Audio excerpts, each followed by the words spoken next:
Welcome back to the Collaborative IEP podcast. I'm Ashley Barlow, your host, and I am so happy you are here. We are carrying on in our special episodes, and we are talking about this inclusion document, which again is on the Department of Ed's website. It is a policy document that is issued by the Office of Special Education and Rehabilitative Services, which we call OSERS, as well as the Office of Elementary and Secondary Education. Huge collaboration between these two entities, which is exciting in and of itself. This document, which is called, I should go ahead and tell you what it's called, Building and Sustaining Inclusive Educational Practices. And then we've got a little byline aligned with the Elementary and Secondary Education Act of 1965, which we call ESEA, and Part B of IDEA, the Individuals with Disabilities Education Act. So as you will remember, in Part 1 of the document, and they don't call it Part 1, but I do. Maybe they do in the, no, they don't, but that's what I called it. Part 1 of the document marries up with Part 1 of our special podcast. This is Part 2 of the special podcast episode that summarizes this document for you. In Part 1, we got a lot of legal framework. We talked a lot about the laws, the regulations, and things that they're founded on. Now we are going to talk about practical stuff. So what's ahead is guiding principles for implementing inclusive practices. So we are going to talk about these guiding principles that guide inclusive education in this section. It's like jam-packed with really good information. I can't wait to share it with you. So before we get started, I have a couple of announcements. The first announcement is that I have these darling lemon earrings on, and I find them distracting because I don't usually wear earrings with posts, first of all, because they hurt. But also earrings that are this big that attach to my ears. But as you know, our branding here at the Collaborative IEP has lemons in it. The wallpaper has lemons. My plant, which is over there, has a lemon flower pot. My best friend just got me a towel with lemons, and I'm like, my two things work in the pool. And the kids say that we take things a little too far when we get so themey, but these are from Target, and I just thought they were fun. So it's been a second since I've talked about the lemons. And the lemons represent more than just making lemonade out of lemons, because I really don't think that having a child that needs an IEP is in fact lemons at all, right? Like sour and uncomfortable. But it's more like this idea of sunshine and diversity and excitement that lemons bring, this fresh new perspective that lemons bring. And that's why I was attracted to lemons when we did our branding way back in 2020. So that's the first announcement. The second announcement is this is going live during the week of St. Patrick's Day, March 17th. I think we're going live on Friday, but small business, things happen, and so maybe we won't. But at any rate, when this goes live, you are going to be invited to join our ABC course, Advocacy, Business, and Concepts in Special Education. This is my digital course that has not been opened in over a year. That teaches you how to become a special education advocate. So if you have ever been interested in becoming a special education advocate, and or you are an advocate and you are interested in growing your business as a special education advocate, this course is for you, and we would love to welcome you there. You can check out more about the ABC course on my website, thecollaborativeiep.com. And I am always happy to answer any questions if you just send me an email or a DM on social media. Okay, so really just one substantive announcement. Let's dive into part 2. So part 2 of our guidance document starts on page 23. As I did in the first part, I'll try to give you page numbers so you can follow along. And our overarching topic here is guiding principles for implementing educational practices. This is really kind of like the how-to of this policy document. And our first heading is really exciting. We jump right out the gate with inclusive educational practices, foster belonging, create opportunity, and transform education and lives. Gosh, is that ever powerful?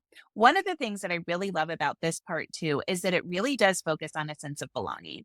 And the longer I do this, the more I talk to clients, the more I represent families and students, and the more I talk to people in this community and the greater IDD community and special education community specifically, the more I think that inclusion really is about community. I just had a conversation not too long ago with somebody with a client where we were talking about like this round peg, square hole situation or vice versa. I don't know what the phrase actually is, but that's immaterial. So, I can create I can carve out a place for a student to go in their general education classroom. Maybe I get a team to say, "Okay, fine, we don't really think it's the best place, but yeah, he's welcome here. He can have a place here."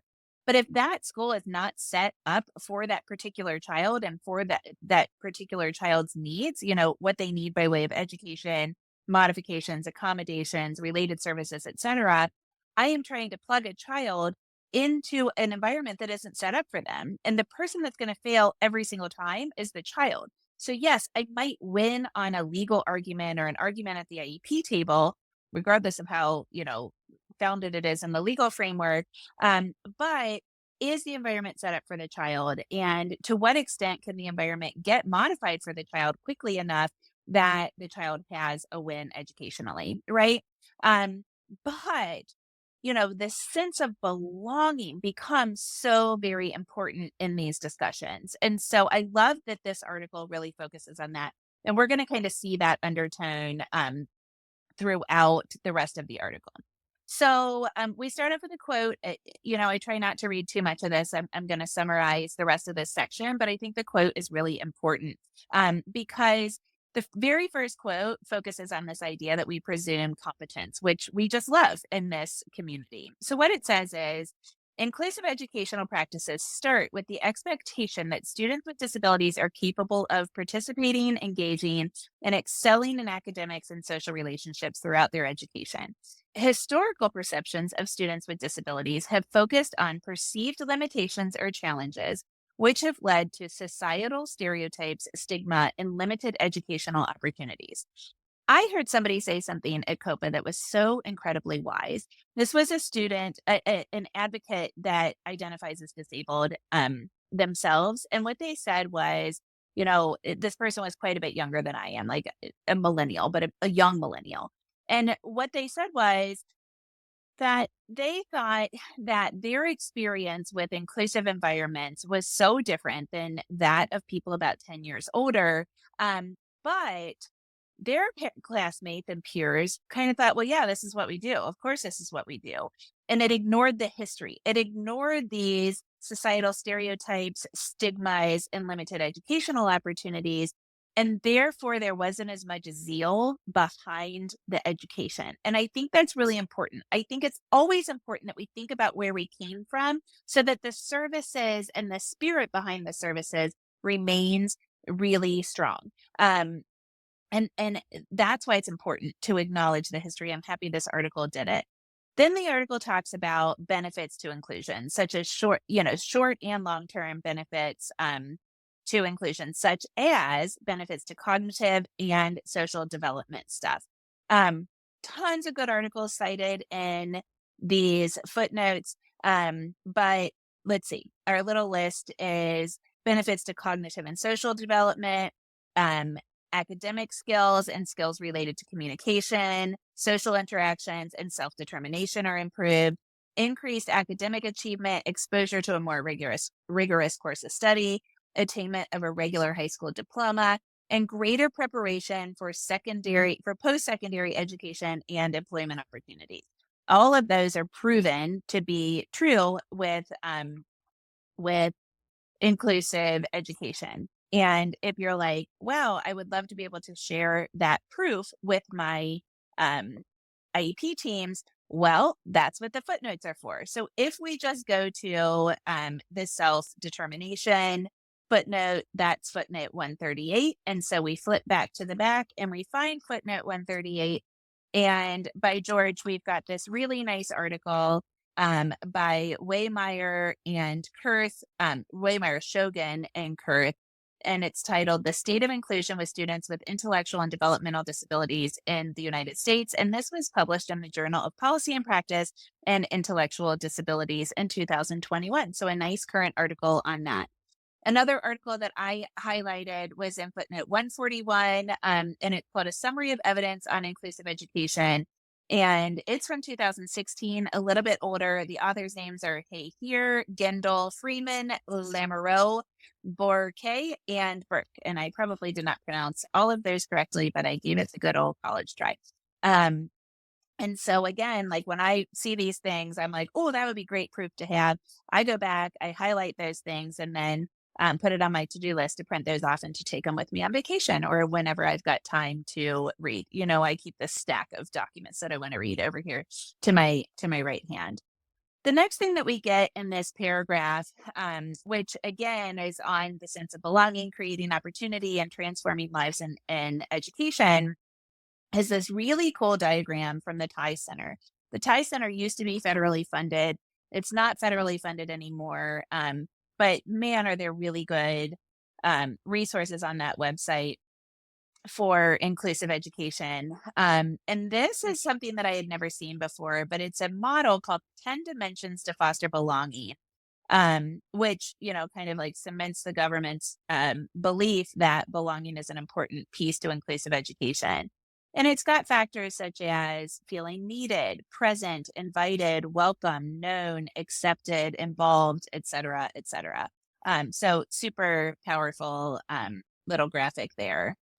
And then we kind of finish up this idea or this heading in part 2 with a paragraph that basically says inclusion isn't just focused on access, it's about true belonging. And the research on belonging indicates that. And so we get a few additional quotes. The two that I really love is this document indicates they are more likely to be engaged in school and perform academically. And then in addition to that, importantly, inclusive educational practices can also benefit children without disabilities by having positive effects on academic and social emotional development due to educators using strategies and teaching techniques that meet the needs of diverse learners. And we've got an article to substantiate that as well. Two things that can become really, really important in your inclusion arguments at school. So I wanted to highlight both of those. So then our next little section in this document is about creating a culture for inclusive educational practices through leadership and shared vision. And the one thing I want to say to you is I oftentimes go into meetings, and I just talked to an advocate this morning and said, I think this is the approach you need to take in this particular case. I oftentimes go into meetings and say, sure, you know what? Maybe if we read this to the letter of the law, or we look at the resources that you have available, or we look at, whatever the factors are in this particular case, maybe you don't need to provide the placement that we're asking for. But what I am asking you for in your school, in your environment, is I'm asking for you to have the leadership and the vision and to share that with your teachers so they have the confidence to do this. And I one time in my own particular child's matter, I one time had to say, I'm not asking you to knock it out of the park. I am asking for you to create a space for Jack Barlow to be educated here, for you to create a community for him. You don't have to teach him a darn thing. I just want him here. And I had the fortunate ability to do that because I had a lot of other circumstances that I knew they were going to knock it out of the park, and they did. So I don't necessarily recommend that strategy, but the leadership from the principal to say, hey, what's happening here is your district doesn't think that they can do it. Your teachers don't think they can do it because they haven't ever before. And I'm asking you to be a cheerleader, right? And I think that's really, really important. And it can be super duper effective. It has worked for me on multiple occasions. And I just asked the principal, like, hey, do you have a second? Can I chat with you? Maybe in your office at the end of this meeting. I kind of want to chat through something. And that works really effectively. So again, I'm going to read to you a quote that I think could be helpful in your meetings. And it indicates this kind of like the thematic sentence or a few sentences. Leaders should establish and communicate a shared vision that reflects an expectation for inclusive educational practices, the values of their community, and the rights afforded under IDEA. UDL, a framework that guides the design of learning environments to be accessible, inclusive, and flexible to support and respond to the variability of learners. Should be a fundamental concept when creating a vision for inclusive educational practices. Yeah, that's what should happen. And I mean, frankly, I'm not opposed to reading that to a principal in a meeting or afterwards, but not in a way like, hey, you should do this, in a way of let's inspire it. Let's see if we can work together in order to get people to come to the table on this idea. If you need more information about UDL, the next kind of piece on the top of page 25 is reference to a CAST framework that's important to fostering UDL, and that's a pretty good research or pretty good resource. Um, and then we get some lists of things that schools can do at the local level, as well as what states can do at the state level in order to foster inclusion. So if you're advocating in your state, if you're going to your state Department of Education, or if you're going to a legislator, or if you're working with, your SPIN network or your USED, these are things that you can focus on. I'm just going to highlight a couple. Obviously, you can ask for statewide initiatives, like initiative to address, um, you know, the school to prison pipeline, or a third grade reading guarantee, or something like that. Engaging families. I just always highlight that when that's on there, because that's what we're all about here at the Collaborative IEP, and how great if there were statewide initiatives to engage families. Leveraging funding and resources. You can go to your state and say, we need more resources for um, collaborative classes. We need to give states more, or schools more money if they do inclusion and they do it well, or if they get trained in UDL, and that sort of thing, as well as raising public awareness, right? So there's a more comprehensive list. You can check it out if you're interested.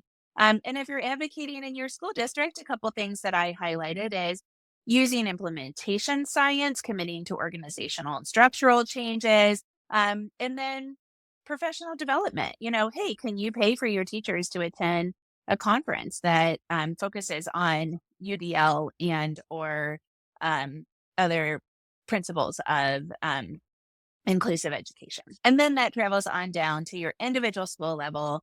And I just want to read you the quote there, because I think it is super helpful, and it's something that I certainly would share with school teams at meetings henceforth.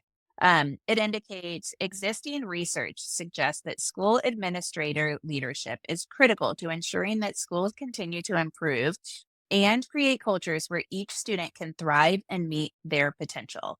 Then it goes on to say, school administrators should work to build a common understanding among educators and community members about the history and importance of inclusive educational practices, and the significant fundamental idea requirement that provide children with disabilities with faith in the LRE, supported through the development and implementation of an IEP.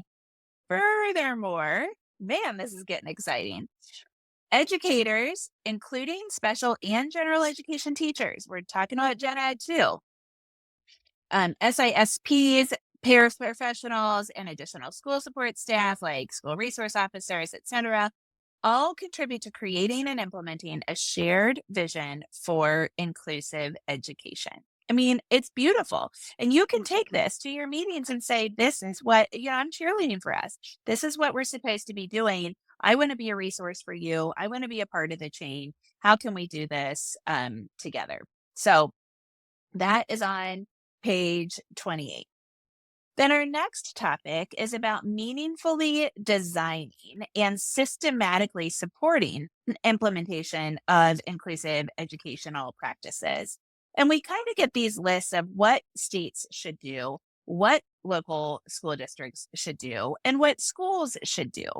Because you are working primarily with your school teams, and your advocacy is most likely directly at the IEP table, I would highlight the list that's on page 31.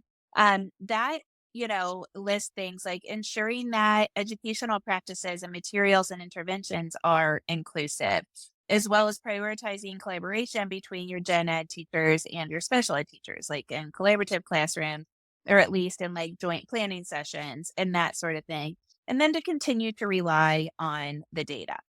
I've got a little note here to stop and to kind of get on my soapbox about advocacy for our kids. You know, when we are advocating for a student with disabilities that we care about a lot, right? Like when it's not our job, but it's our niece or our nephew or our own child or somebody that we've tutored for 7 years, right? When we really care about the child, it's really hard to then go in and ask for a systemic change to be like a big change maker and a big policy advocate.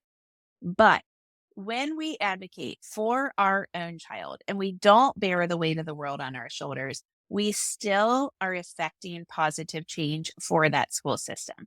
Change takes time. Change takes a shift in the narrative, right? And narrative shifting is not for the faint of heart, and it is certainly not um, a super quick process. But when we advocate for our own children or for those kids that are super duper close to us, we are, in fact, helping to create the little ripple that then can become a wave of change. So know that you should not have to bear the weight of the entire disability community's obligations on your shoulders, or the entire Down syndrome population's obligations on your shoulders, or whatever community you fit in. Rather, when we advocate for one child, we really do impact an entire community positively. So moving on to the top of page 32, we just got a reference about paraprofessional support. And so they gave us this really nice block on how to train paras and where para training is available. That was another announcement.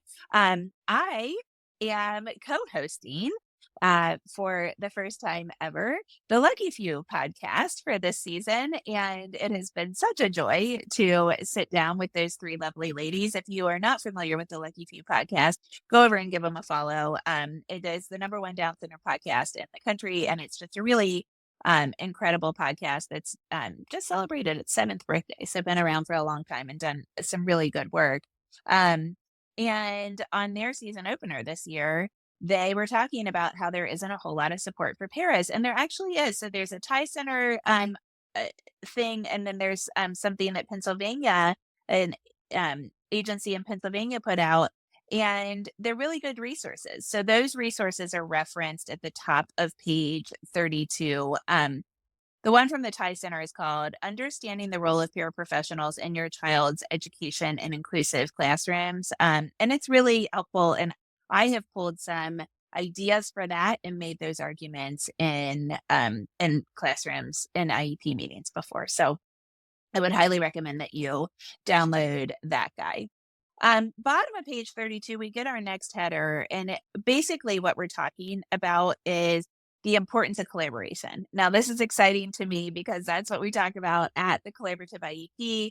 Good quality communication, really good teamwork principles, diving into a little bit of conflict to ensure that it's ideological and not conflict ridden and destructive.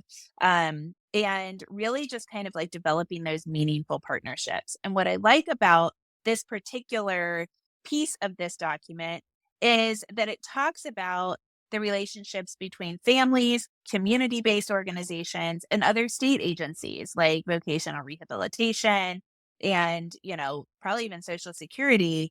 But what it indicates is that when those partnerships exist and they are meaningful, that helps to support and enhance inclusive educational practices. And then we get a research article. The sentence says, research has demonstrated that strong partnerships between schools and families have a positive impact on student achievement, attendance and behavior, social emotional skills, and graduation rates. Schools know this, and this is one of the reasons why I think collaboration works so well. They know that when they can come to you and they can talk to you and they can have those hard discussions and they can celebrate with you and that you've got their back on everything that comes down the pipeline, or at least you're willing to engage in the conversation in a meaningful way, that benefits the child. And so I think that's one of the many reasons why collaboration on IEP teams works. We get a nice list of how states can do that, how local school districts can do that, um, et cetera. It's a little redundant, but that research article is worth the weight of the last 3 pages. So this document wraps up by talking about funding and how you can leverage funding and resources to support inclusive education. It's much more school district driven and kind of state policy driven. So I'm not going to go into the weeds. Frankly, I think funding is very weedy, but it does provide some additional information. And if that's something that you have done successfully in the past or an area where you have waited, you're going to want to read pages 36 through 37. Um, Before we wrap up here, I think I've beaten the horse dead about the end notes, the footnotes, and I do think that they are so incredibly helpful. So I would at least read through the titles if you don't go through the article, word by word and look at the end notes as you do that. I would read through the articles and the end notes. They start on page 44 and just download the articles that you think are helpful. Most of these that are cited are available for free if you click on the link, which is nice because otherwise you would have to pay for these. So I find that to be quite helpful as well. But on page 38 through 43, we get a list of technical assistance resources. So remember when we talked about how the research arm of the Department of Education had been cut by the Trump administration? So not cut entirely, but like significantly reduced in size. And a lot of the research initiatives have been discontinued or not funded. So a lot of the agencies and organizations that are listed starting on page 38 are those organizations. But these organizations have incredibly wealthy um, websites that have all kinds of resources in them. And in this case, these are the websites that focus on inclusive education. So we see things like DAISY, the Center for Early Childhood Data, which is something that I rely on a lot. We see CITES, the Center for Inclusive Technology and Education Systems. I go to that website a lot. There's the Lead Idea Center, which has a bunch of training and resources on best practices. There is the TIES Center, which we already talked about. And let's see, there was at least a couple more. Oh, the What Works Clearinghouse, which reviews research on programs and practices and is like a clearinghouse for those research results and helps you to know if a program, for example, is fidelity based. So really, really good information. There's many more agencies and organizations that are listed on there, but you can scroll through those and see if any of those are helpful to your particular situation, your cases, your family, your students, etc.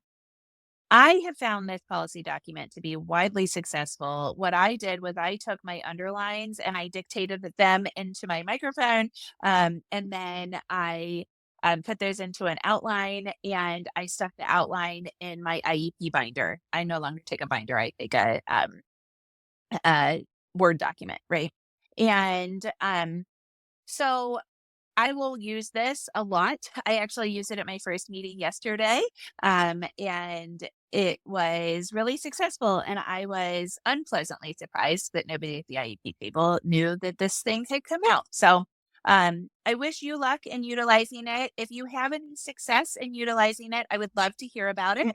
And that'll wrap up this episode. I am planning to record an episode on that Section 504 lawsuit for our special podcast series. Of course, that is called Texas versus Becerra, and that should be coming out next week. And then our regular podcast series continues as we're walking through ideas section by section. I will see you in our next special episode. Have a great week.